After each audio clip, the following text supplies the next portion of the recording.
Na anioł pański biją dzwony, niech będzie Chrystus pozdrowiony, niech będzie Maria pozdrowiona. Na anioł pański biją dzwony, w niebiosach kędyś głos ich kona. Przedstawiam wam panią, która przetłumaczyła na angielski teksty do tego filmu. Pani tłumaczka niedawno odkryła, że jej przodkowie byli nomadami, którzy odpędzali lwy zagrażające ich stadom zwykłymi kamieniami z procy.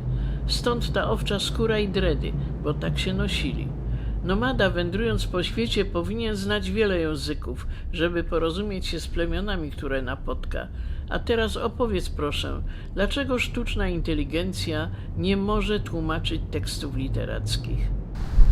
Uważam, że sztuczna inteligencja nie powinna tłumaczyć tekstów literackich, ponieważ nie ma duszy, nie ma intuicji, nie rozumie kontekstu do końca i jako narzędzie ok, natomiast do tłumaczeń, które wymagają pewnego ładunku emocjonalnego czy jakiegoś wyczucia w tekście, nie nadaje się po prostu.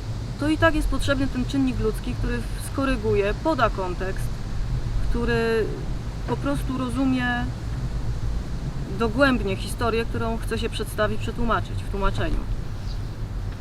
To tyle.